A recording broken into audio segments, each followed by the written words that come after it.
Testing one, two. Hello, folks. If you could take your seats and we'll get started, please.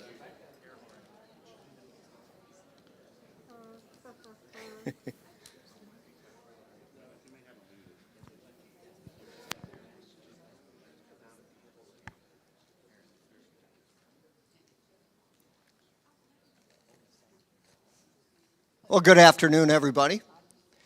And this is not only, I get this from so many people that are like, oh, the Presidential Family Forum, we love this panel, it's my favorite panel. And I got to say, every year I'm honored to do it. I say the same thing, and it's going to be, probably recorded for the 10th time now, but I feel like I hit the history lottery when I'm able to do this panel and be here with all of these people, every single one of them that I consider a good friend. So this is very, very cool. So before we get started, though, seeing this is the last event of this wonderful festival, I do want to give Nicholas Inman a big round of applause for getting this done every year.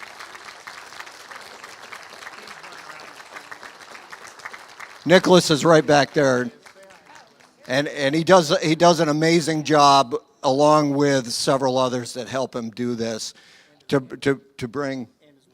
Yes, and his wife and his daughter. That's what I mean. Several people around him, and Jackson. There's Jackson. Say hi, Jackson.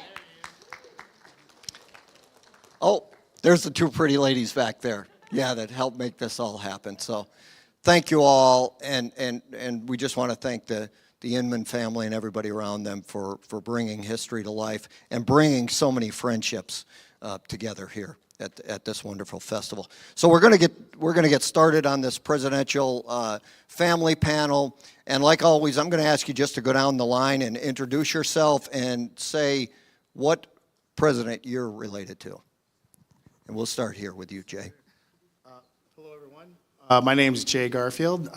Really James A. Garfield III, and I'm the great-great-great-grandson of the 20th President, James Garfield.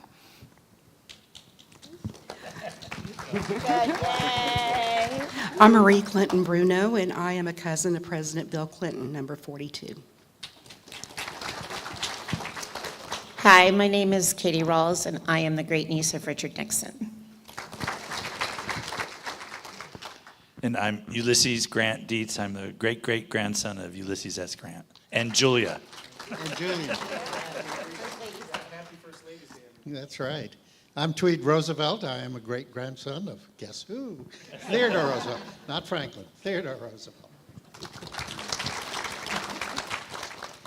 I'm Jennifer Harville, and I'm the great-granddaughter of President Calvin and Grace Coolidge. I guess I'll repeat. Richard Gatchell, James Monroe, fifth great-grandson. Thank you. Michael O'Mara, fifth great-nephew of James Madison. Massey McKinley, second great-nephew of William and Ida Saxton McKinley. Well, thank you. And what we're going to do here is I'm just going to kind of throw the question out there at you, and if you feel like responding to it, just give me a little nod, and we'll call on you and let you answer the question. But the first question I wanted to ask is, you all do so much for history. You're out there. Richard was just talking about how many speaking engagements he's getting, and you're all here every year.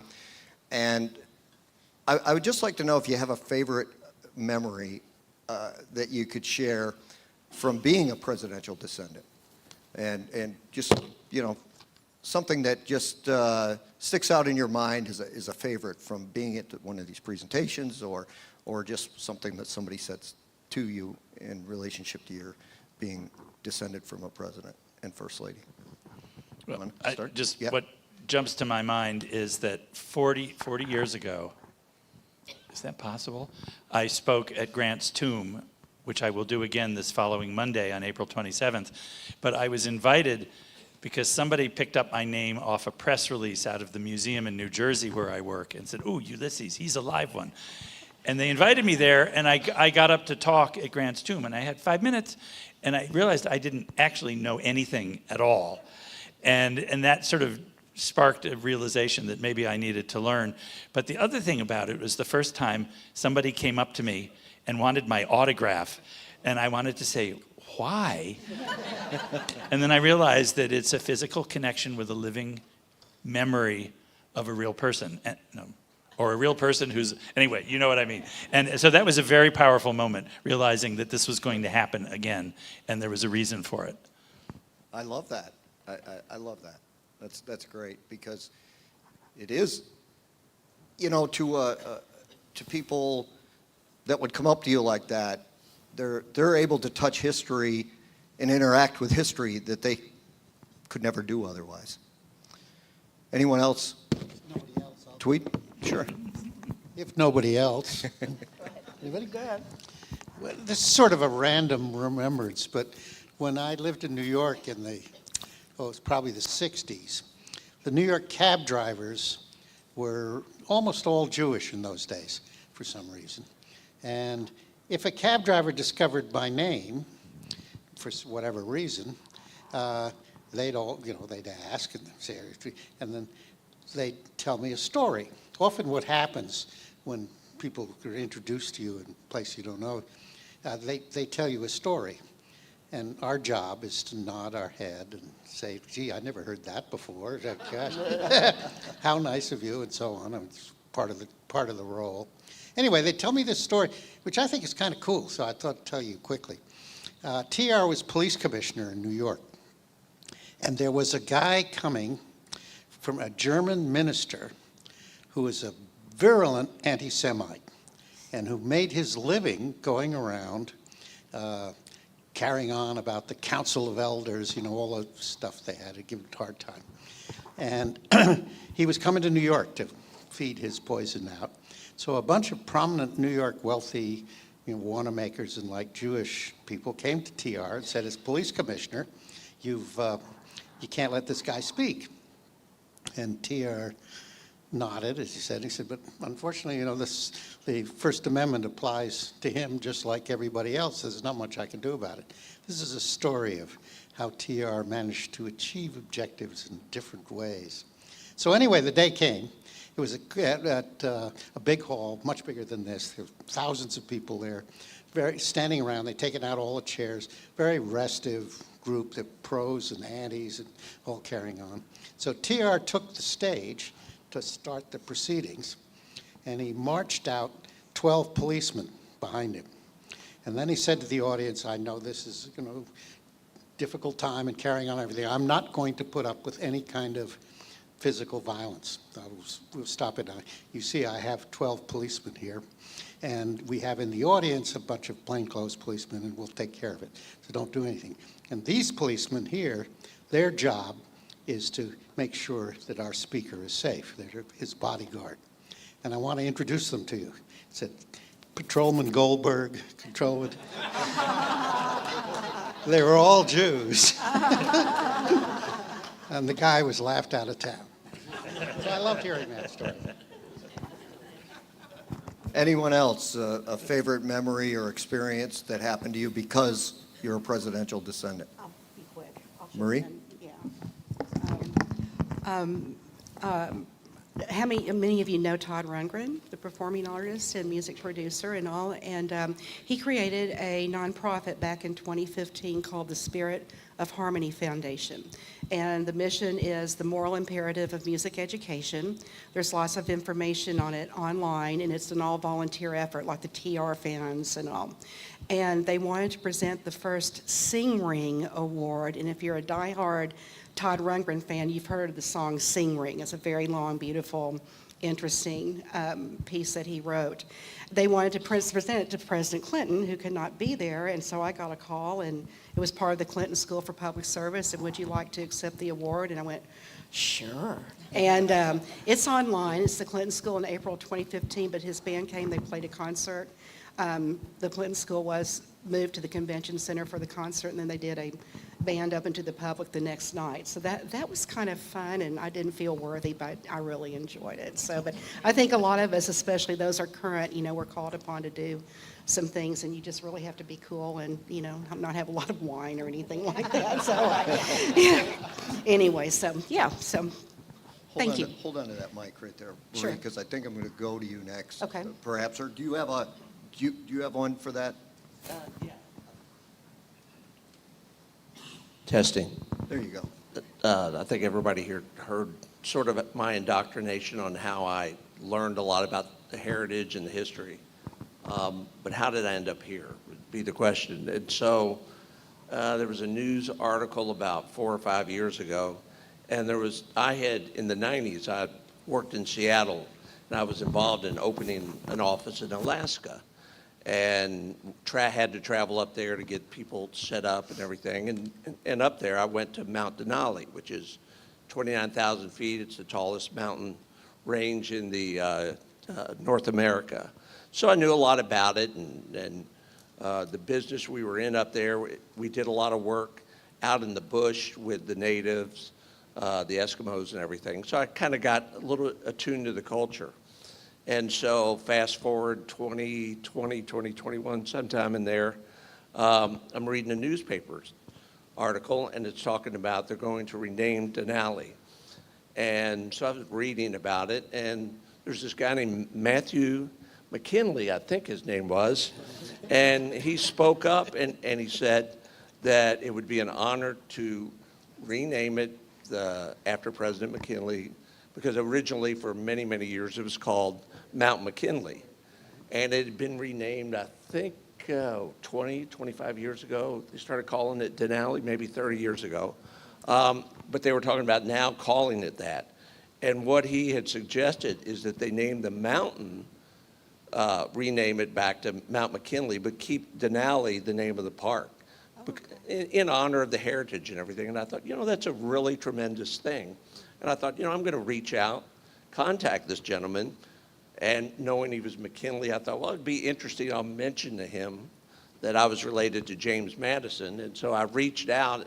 Next thing I know, we're talking on the phone. He's talking about how he's involved in a variety of different things, which I thought was fascinating. And 3 months, 4 months later, or no, it was longer than that, but next thing you know, here I am. And I got indoctrinated. I'd studied and learned quite a bit about the history, but I'd never, up until the time we talked, and I came here last year, I'd never met another descendant of a presidential family. So. That's very cool, and I think we can all share in that sentiment, because if you make a phone call to Massey or to Nicholas, you're going to get an assignment. Yeah. You are. So welcome to the club there. Anybody else want to comment on that? If not, we'll go to the next question. I'll say. Yeah, Jenny, go ahead. My mother and my aunt neither of them knew President Coolidge. He died at an early age. He was 60, and that was before they were born. But they had really good memories of Grace. So my mother used to tell me about how Grace would take them shopping in Northampton, Massachusetts. And my grandparents would drop them off at Grace's house and say, "Okay, don't spoil the girls. Don't take them out anywhere and spoil them." So as soon as they left, they went out shopping in Northampton, and they bought clothes and they got ice cream sundaes, and so Grace was a very fun grandma. She had two boys, so to have two granddaughters was a hoot for her, and she had so much fun. Thank you. I'm going to go on to the next question, and I said I was going to just throw it out there and let you raise your hand, but this time I'm going to go right to Marie with this, because we happened to be talking about this earlier, and I think it's an important thing to get out there. But the question is, what is the biggest misconception about your presidential relative that you would like to set the record straight on. And Marie, as I mentioned, I want to go right to you on that. Thank you, and thank you. And mine's probably going to be a little different from the others because, again, it's current. But he is out. You've seen him on TV. You've seen him Let's speak, and mention he's President Clinton. he's like this, sir. President Clinton, just so they remember who you're talking about. Oh, President Clinton, yeah, him. So, but this has been going on for a long time. I've been asked about it several times while I've been here. He does not have Parkinson's. He's doing very well. They're called essential tremors, and I won't go into the definition, and many of you may be experiencing them yourselves or know others that have. But it is very profound now, and his voice is getting a little hoarser over the years. It's not a good time of year this year for allergies, and he really gets them pretty good in the spring. But he's working out twice a week. He has a trainer, and he is doing really well. So a lot of people, and I appreciate the opportunity, he's fine. And been a little alarmed that he's kind of holding on to people a little bit and walking, but that's all that is. He's good. And thank you again. Oh, you're welcome. Thank you for You're welcome. keeping us updated, because we care about our presidents and our former presidents and the people that made history in this country. And I It's thought good to know. Jean, when she talked about President H.W. Bush, that President Clinton was assigned to help him get around when they were traveling and working to build their nonprofit with the tsunami and all, and now Bill needs a little help from his friends Well, thank you for the occasionally. update. We really You're welcome. appreciate that. Thank you. And we all wish him well. We do. Anyone else? Okay, Jay, Go for it. thank you, right here. I got a good one. So, it's a biggie. No, it's not that big. Anyway, the myth is that James Garfield could write Latin in one hand and Greek in the other hand at the same time.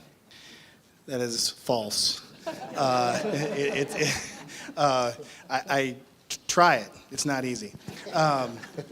But it's just a big misconception, and you hear it all the time. I have done some work at the house in Menor, and that's a big question. A lot of times from 13, 14-year-old kids, like, yeah, he could write with both hands at the same time. I'm like, not Any really. idea where that came from? I don't know where that came from. He did know Greek, he did know Latin, so did Lucretia, but it was just some myth they put together. Wow, okay. Tweet, yes. I, of course, have something to say. Of course. Everybody thinks TR was a warmonger. There's even a book called The Warmongers, written by Thomas, anyway, that he was a warmonger. And I'll just point one statistic out to you. Of all the presidents in the 20th century, TR was the only one who, during his entire 7.5 years, no U.S. soldier fired a shot at anybody else in a war he created under his. There was a little bit left over at the Philippine War, but he stopped wars and actually stopped probably 2 major events and several others that could have easily turned into the World War I then. Anyone else? Yes, Jenny. I've said it before, I'll say it again. Silent Cal. No Silent Cal, no Silent Cal. He was a shy guy, yes. He would not speak if he didn't have something to say. So that's basically it. He was not into small talk. He was the great refrainer. And if he had something to say, he'd say it, but otherwise, he would not. So is the story about that dinner wrong? Actually, that did happen. That did happen. No. All right, okay, so, and what's that, Alice? Well, no. All right, there was somebody that he sat next to President Coolidge at dinner and said, I bet I can get you to say more than 2 words. And his reply was, "You lose." and that actually is true and is correct. Yes. But he wrote over 500 speeches for the press conferences over the radio. He reached over the radio really well with that nasal voice of his, and people liked him. So there you have it. Any others? Any other things that were said about your president that you want to set the record straight on? Ulysses? Well, Yeah, again, okay. everything I know about U.S. Grant, I know through other people's work. But this has to do with sort of childhood too, is that I grew up with the mythologies of U.S. Grant, and he was a butcher, he was a drunk, he was stupid, and he was a bad president.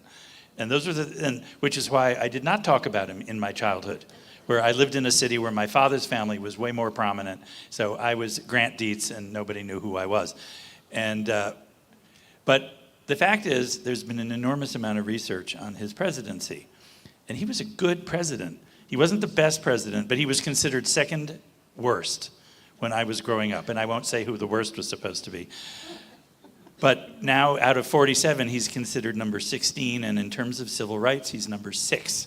So he was an enormously effective president, and his reputation was actively and consciously crushed after his death for political reasons that had to do with the country generally.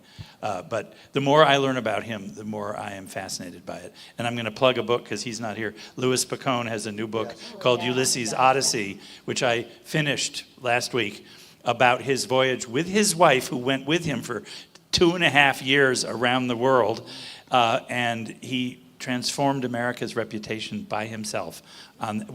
No, his wife didn't. I mean, she helped him, but she didn't help change the country's reputation. So I think that's something that I think his presidency is being reevaluated all the time. And I'm very pleased at that because it makes it easier in public.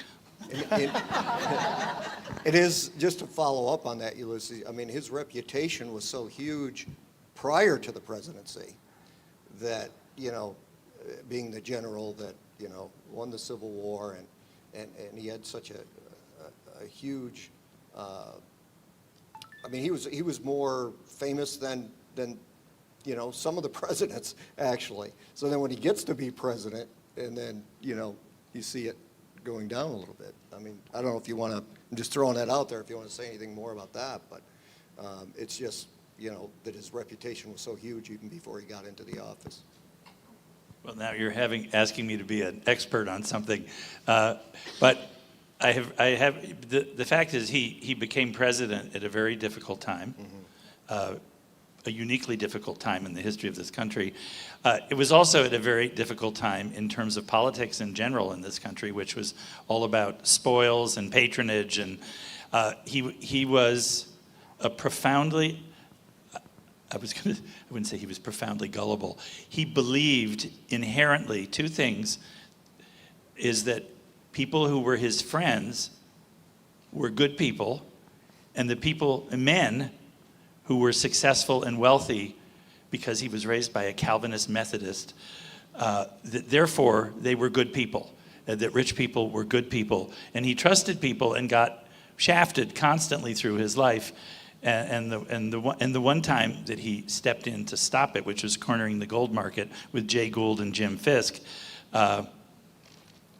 he caused enormous financial collapse across the country by stopping the cornering of the gold market. So he did a good thing and caused a mess that got a lot of people mad at him. And that started his reputation for being his presidency being riddled with scandal, which it was. But they were pretty much all riddled with scandal, except maybe not Teddy Roosevelt. I don't know about him. Thank you. Great answer. That's exactly where I wanted you to go with that. So that was excellent because, he was a good guy and he did trust people that perhaps he shouldn't have trusted, and that's exactly why. So, the reputation's not always based on a bad thing. It's based, he was a good thing, but it came back to bite him because he was such a good guy to everybody. So thank you. That's where I wanted to go with that. Go ahead. So my uncle had a great knowledge of foreign policy, and Let's that remind comes. people who your uncle is. Oh, Richard Nixon. Thank you. Had a great knowledge of, as we know, foreign policy, but a lot of people forget that he established EPA, Environmental Protection Act. Yeah. And I like this because it shows a different side of him, that he was for the environment, he was for people to have a cleaner and better outdoors. I mean, really. And I think it is important that we remember the good things of the administrations, and that's one of them. So that was mine. Thank you. Excellent. Anyone else on that question? This is a question I was really excited to ask because I'm always getting asked at my presentations, who's your favorite president? And my answer to that is, I'm going to give you like a grandparent answer. I love all my presidents. I'm just prouder of some than others. That's what I say. So, so I'm excited to ask you all to tell me another president outside of your famous relative that you admire. Yeah. This is going to sound like a Homer answer because I'm sitting next to her. But I've gotten to know so many presidents and their families and the education of them, but you don't know the stories behind the stories and the personalities. And when I think about Coolidge, I got to know a lot about him when Jenny invited me a couple years ago up to New York for the 100th anniversary of him, becoming president. And I learned so much about the man. And what I love about him is what he didn't do. I mean, he didn't overtalk. He was a man of slight stature who led with a quietness and a determination. He was a second-string quarterback, and he had to come in and win the game in the playoffs because Harding died. He took his oath at 2:47 a.m. from his father. I remember that time. I think it's compelling if you could be there at that time to take the oath of president with your father swearing you in. That's special. And then he ran for one term, and he was doing great because no one knows, like, nothing bad happened during his time. Good things were happening. And then the horrific tragedy that hit with his son dying of sepsis. And he said, as happens to a number of presidents. And to have the courage and determination not to run again when he could have, is you got to check your ego at the door. And not a lot of men in that position have that stop button in them to do that. And he had that. I think he just made great practical decisions. And versus being just an ego-driven leader from of an alpha male that says it's about me. Not that does happen at times, not just with presidents, but with global leaders over the past 2,000 years. So his ability, it's the things that he didn't do that I really admire. Great. Tweet? Yeah. Hello? So I do a webinar maybe once, twice a month.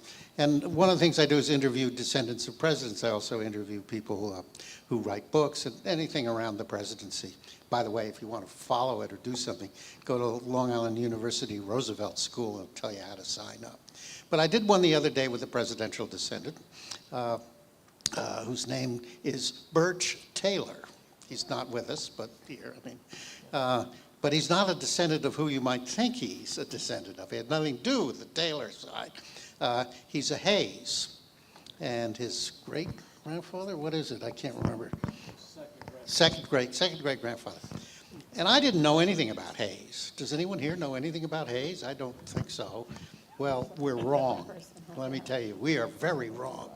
I didn't change my view because I didn't have any view. But I've now decided he was really the most remarkable president we've had in many ways. And he is an absolute icon for the kind of people we want to be our politicians. He was spectacular. And he's what we all hope for and see very rarely. So I suggest to you might want to learn a little about Hayes. He was honest. He only had one term. He said he was only going to run one term, and he did. And he was honest and straightforward. In his entire political career, he knew his job was to serve the people. And that's what he tried to do, and he did it well.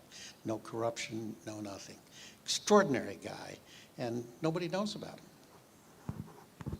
Thank you. Who else? I'd like to hear from as many of you on this question as we can. Go ahead, Jay. I'll go next. Thank you. I'm in a unique position because I live in the area where my ancestor grew up and did what he did. So I do stuff at the house. I do stuff at the cemetery. I went to Hiram College. But the connection in Ohio is unbelievable because there's 7 presidents that came from Ohio. And in my area, the Hayeses were a very big part of Garfield's administration. They actually loaned him the carriage that they used at the inauguration. And it was actually at the house in Menor, and the Hayes didn't know until they refurbished the carriage house at the house, and they sent the carriage back. So it was there in Menor. So I got really involved in learning, like, well, who were the Hayeses? And then, well, who are the McKinleys? They were an hour away from us. So I get those connections, and then you dig a little bit deeper, and you find out how connected those three men actually were. So that's just one guy, and now I've got two other presidents that I need to follow and talk about, and of course Massey is a good friend of mine. So, Someone else like to say a president that they admire? Katie? Yes. So Thomas Jefferson. Now, I'm from Virginia, so we have so many wonderful presidents that came from Virginia. But Thomas Jefferson was innovative in his farming and innovative in food preparation, food preservation. And I have a farm, so I guess I can identify with him. But if you go back and look, and they're always doing something wonderful at his home, he was just so far ahead in farming and with implements and the way that he planted and studied that it's fascinating to me. So I do spend a lot of time driving down there. I'm not far from there in Monticello.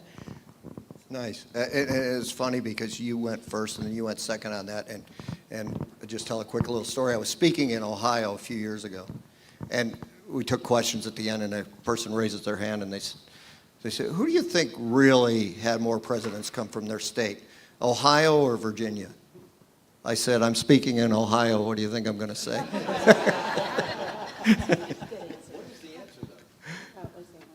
Well, he asked the question because it really, I think, would be Ohio, right?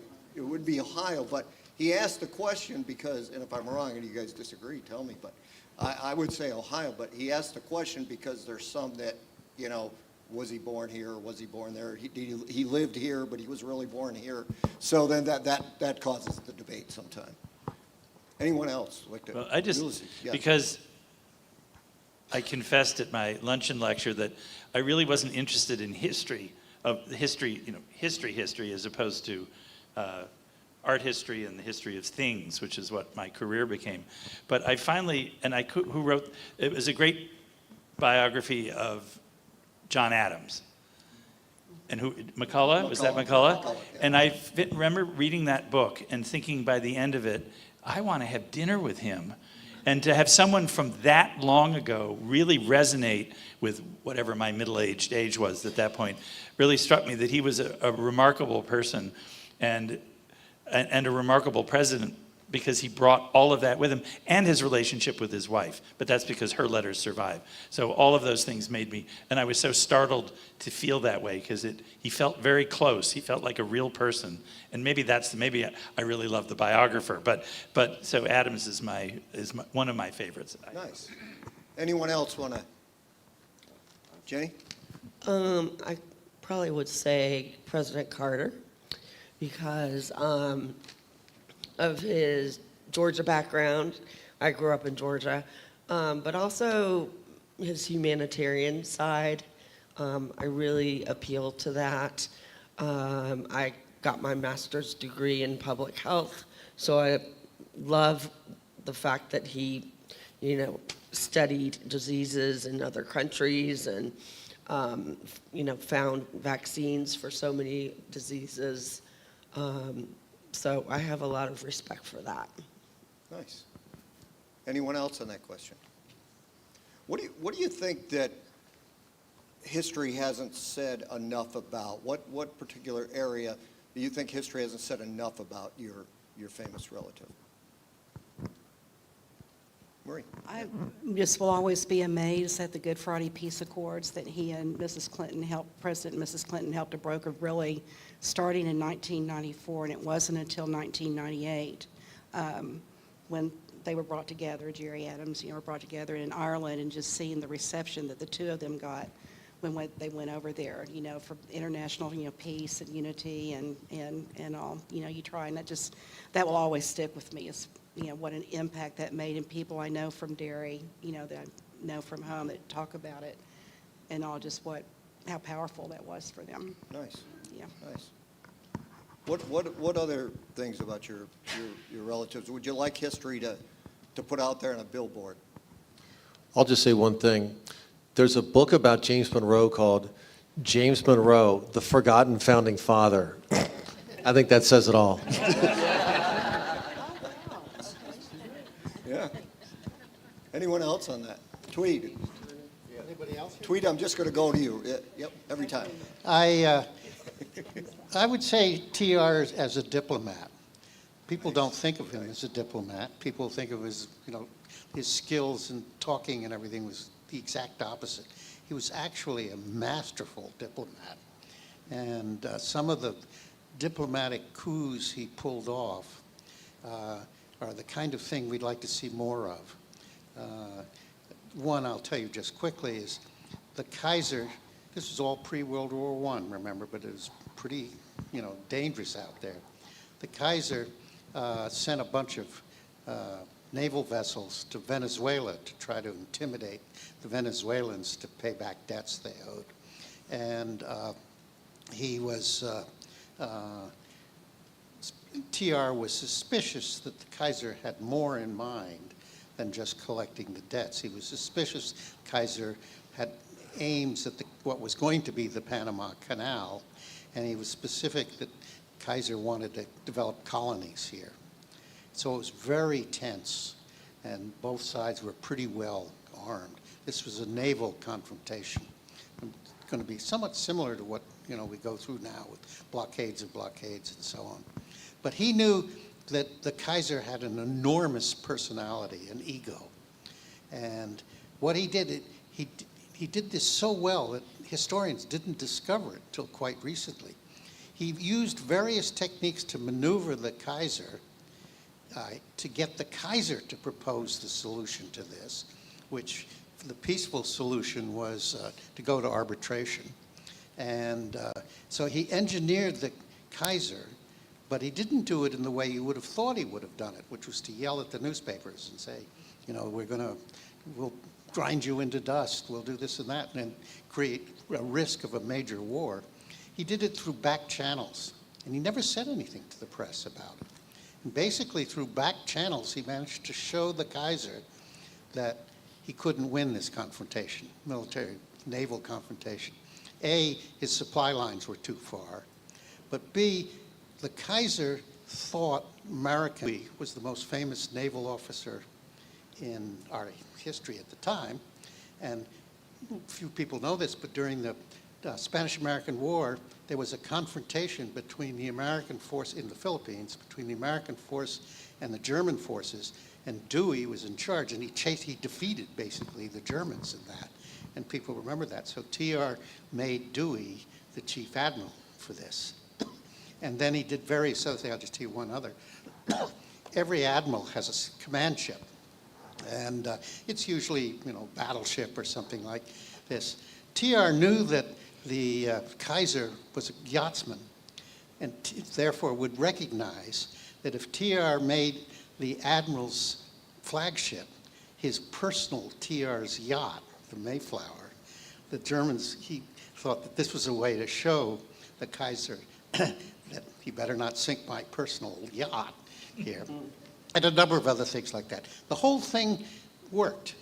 There's much more to the story. The whole thing worked, and the Kaiser was given this way out, is that he could propose the answer.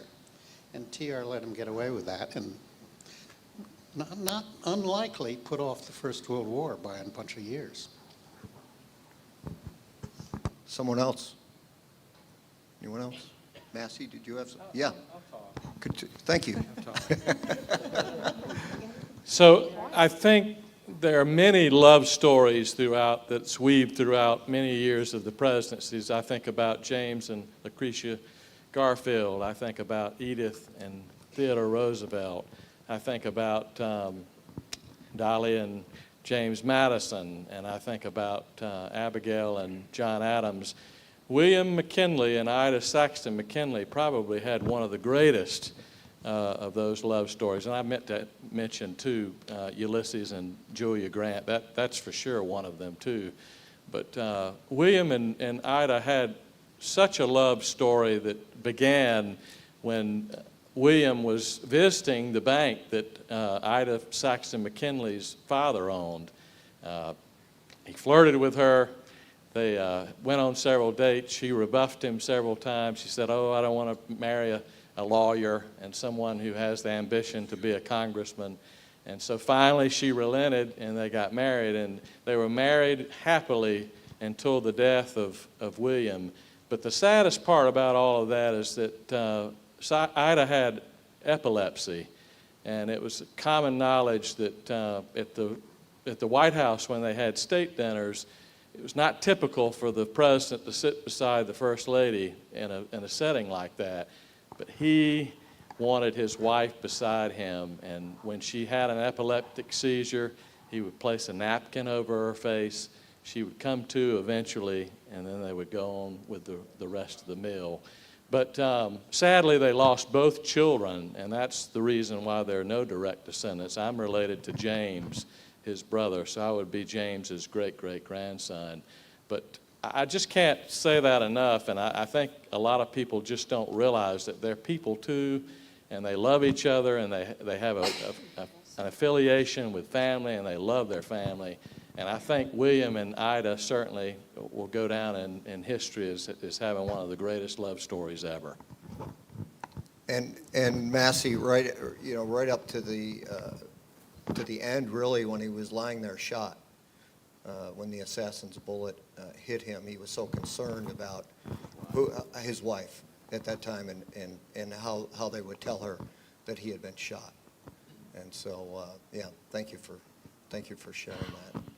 Anyone else? Jay, did you want to say something else? Oh, okay. You took the mic. I didn't know if you. No, it's just. Oh, okay. No, I covered Okay. my nose. Yeah. I did. Anyone else? Allergies. Is there anything that any of you would like to share that we didn't cover? Tweet? No, enough from Tweet. Now, You should see again, us in meetings. this just seems to be plugging Louis Bacon's book again, because I think U.S. Grant on this round the world tour, which most through my childhood was dismissed as, oh, he was retired, so they decided to spend all their savings traveling around the world, which they did actually. But what that story turned into, and I've read her memoir version of it, which is different from the official version that Louis Bacon has sort of researched and rewritten, is that he basically, when U.S. Grant started in Europe, he was basically the most famous person in the world. And I don't mean just in Europe, I mean all through Asia, they all knew who he was. And in fact, the viceroy of the Chinese emperor met with U.S. Grant and said to him, "We are the two greatest men in the world." And U.S. Grant forged alliances with both Japan and China, and forged a treaty between the two of them over disputed islands in the South China Sea, the Luchu Islands, and did all of this completely. Well, he was supported by the government because they were paying for his travel. It was meant to be a private family vacation for 2.5 years, and but he became this sort of natural diplomat. And you were just saying that Teddy was a really good diplomat. Uncle Teddy, I guess. And U.S. Grant grew into this position after the White House, egged on by his devoted wife. And it's just sort of a remarkable story that this man who was known for being silent ended up giving speeches, extemporaneous speeches to rooms full of people who didn't speak English through interpreters, and just making friends everywhere he went. So he made the United States better known and more loved all during that trip, and came back full of happiness over having done that. It's quite a remarkable story, because it's not at all the way people think of him. And I certainly didn't until I read this book. Anyone else like to mention? Sure. It would be interesting to look at somebody write a book about their final years after the presidency and how different they were. I mean, Hayes, we talked about, had a spectacular, probably he and Jimmy Carter had the most, I think, wonderful afterwards. But he founded, the university out there. He did all kinds of things. So we don't know all that much. I think some author here maybe write a book about after the presidency. And I love you said that, Tweed, because I'll plug a friend of mine, President Jimmy Carter, and what you just said about him. But if you read his book, Beyond the White House, it's a wonderful book. And I talked to him many, many times about that book and several others that he wrote. But it'll open your eyes. I mean, I was good friends for 20 years, and I didn't know some of the stuff that he had done that he put in that book, Beyond the White House. So, any other final comments here from anyone? I'll do a library update real quick. Yes, Okay. love it. It's allergies. I promise. It's allergies. A library update on Can the, you tap on it so I don't touch it? There we go. Okay. This was announced last year, but there's been more. The Clinton Library will be closing here in a couple of months for 2 years. And that is because it's going to undergo a complete renovation of especially technology. When it was opened in 2004, it was the first presidential library to have virtually technology everywhere, and I'm making that kind of basic.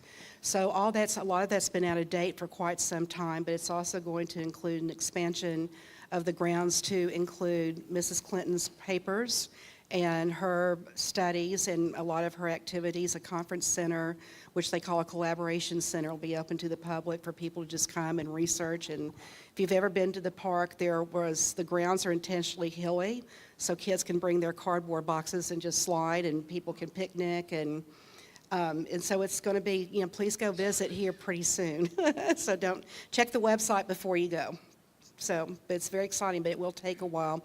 The operations will be moving into the Heifer International building, which is next door. Many of you may be familiar with Heifer International. They downsized quite a bit and went remote after COVID. So they still have an office on the 4th floor, but the Clinton Foundation bought the rest of the building. So, and I think we've all talked about our presidential libraries, and all the money that's raised for these libraries is private funds. What's publicly funded, as many of you know, is the National Archives that provide, the information on the presidents within those walls. So all the presidents, it's a private fundraising, and things are changing at the National Archives right now too. So anyway, history's great, and it's good to be here with all of you.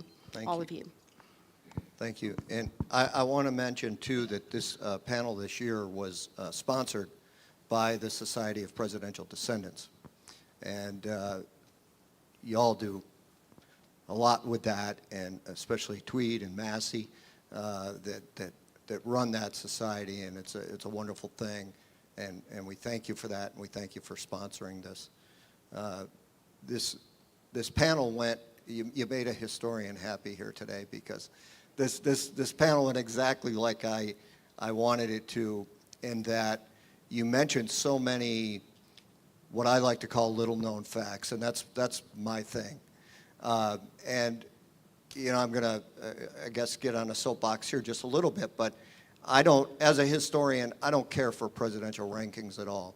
And I was glad when you brought that up, Ulysses and a couple other people, because I don't like them, and I won't participate in them, because I don't feel that we have any insignificant presidents. They all did good things, and they served this country. And to build on that in what you all were saying, and a few of you here, that and some of you like Tweed, who is a great historian himself, he's still learning things, as you mentioned. And Ulysses, he's learning things. You're learning things, all of you. I'm learning things every day, and this is what I do 24/7. And I'm learning new things, so we can all learn new things. I developed a program called 8 Presidents Most People Know Nothing About, just because people will come up to me and say, I never heard of Chester Arthur. Millard who? Oh, Phil who? Millard Fillmore? Never heard of him. And so, and then, or they'll say to me, oh, James Buchanan didn't really do anything, or whatever. That's not true. I mean, you got to go out there, get the books, read them, Now you don't even have to get the books, you can look online. And as an author, I hate saying that, but anyway, you know, look in there and find out new things and things that you can admire on each one of our great leaders. I'm going to wrap this up, but I do want to say thank you to all of you. It's an honor to be your friend. You know, this goes to show, too, that once you're a president or a first lady for one day, you have a lifelong obligation. And it doesn't end with you. It continues on for generation after generation after generation. And I just want to thank all of you for what you do for history. Thank you so much. And we thank you for what you do.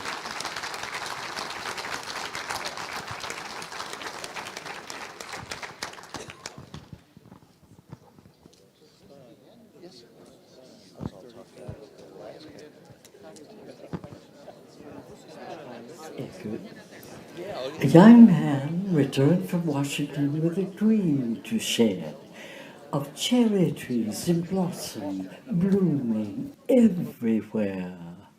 A place to entertain those echoes from the past. A time to gather history and traditions that would last. The people came together in this little country town, a busy little village where love and faith abound. They planted trees along with dreams of what someday would be, harvesting a bounty they could not foresee. You might recognize the name, but maybe not the face, in remembrance of all who made this world a much better place.